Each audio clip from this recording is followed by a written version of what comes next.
दोस्तों, तो यह प्रश्न आप सभी लोगों के दिमाग में ज़रूर आता होगा कि रावण के पास सोने की लंका कहाँ से आई? उसने किस प्रकार से कुबेर से जो सोने की लंका खरीदी और कुबेर के पास सोने की लंका कहाँ से आई? कुबेर जो कि रावण का बड़ा भाई था। जी हाँ दोस्तों, कुबेर और रावण दोनों भाई हैं। जो कुबेर है वो उसके जो है पहली माता का पुत्र है और जो रावण है वो विशर्वा जी की दूसरी पत्नी का पुत्र है। वे दोनों जो भाई हुए वो सौतेले भाई हुए दोस्तों। और जो कुबेर है धन का देवता माना जाता है और किस तरीके से रावण ने जो है उससे यह पदवी छीनी और यह जो है लंका छीनी सोने की, तो उस बारे में अब हम बात करते हैं दोस्तों। तो हमें लोगों को पता है दोस्तों कि अब जो है रावण को वरदान मिल चुका था। उसने ब्रह्मा जी से वरदान प्राप्त कर लिया था और वह तीनों लोकों पर कब्जा करने की चाह रखता था।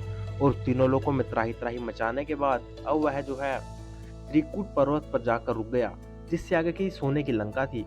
और उन्होंने उस सोने की लंका को हथियाने का जो है एक पूरा प्लान बनाया। और उसने सबसे पहले क्या किया दोस्तों, उसने सबसे पहले सोचा कि वह प्रहस्त को अपना दूत बनाकर जो कुबेर के पास भेजेगा। तो उसने प्रहस्त को क्या कहा, तो उसने जो है सबसे पहले प्रहस्त को दूत बनाया और उसको श्रीलंका भेज दिया कुबेर के पास। और उसको कहा कि तुम वहां जाकर कुबेर से विनम्रता पूर्वक मेरा यह संदेश कहो कि हे राजन, यह लंका नगरी राक्षसों की है, अतः हे सौम्य, हे निष्पाप, आपका इस स्थान पर निवास करना उचित नहीं है। यह लंका जो है राक्षसों की क्यों है दोस्तों, इसके पीछे अन्य कहानी है जो मैं आप लोगों को वीडियो में बताऊंगा कि किस तरीके से जो है लंका के अंदर पहले राक्षस रहा करते थे। यह रियलिटी में एक वास्तविकता है दोस्तों कि वह नगरी राक्षसों की थी और किसी कारणवश उसको वहां से भागना पड़ा था। तो दोस्तों, हे अतुल, हे पराक्रमी, ये बात जो है रावण का दूत बोल रहा है अब कुबेर को, यदि आप सब यह ध्यान हम लोगों को वापस कर दें तो हमें बड़ी प्रसन्नता होगी। आपका यह कार्य धर्म का पालन करना सिद्ध होगा। प्रहस्त नाम का वह राक्षस कुबेर की उस लंकापुरी में गया। उसने अत्यंत उदार वाणी में बोला, हे उत्तम वृति, हे महाबली, हे समस्त शस्त्रधारियों में सर्वश्रेष्ठ, आपके भाई दशग्रीव ने मुझे आपके पास भेजा है। अतः हे संपूर्ण शास्त्रों के ज्ञाता, हे महाभावो दशानंद, दशानंद ने जो कुछ कहलवाया उसे आप सुनने की कृपा करें। हे विशालाक्ष, यह लंकापुरी पूर्व काल में सुमाली तथा अन्य पराक्रमी जैसे राक्षसों के अधिकार में थी। अतः हे विश्वात्मज, उस दशानंद ने यह कहा है कि जिन लोगों का यह स्थान है उन्हें वापस लौटाने की कृपा करें।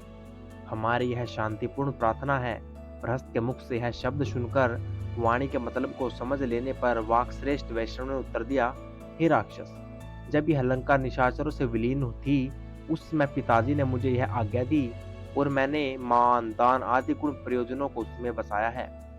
और तुम जाकर दशानंद से कहना कि यह लंका नगरी और राज्य है, जो कुछ भी मेरा है वह सब तुम्हारा भी है। तुम इस राज्य में तथा नगरी का बिना किसी हिचकिचाहट के प्रयोग कर सकते हो।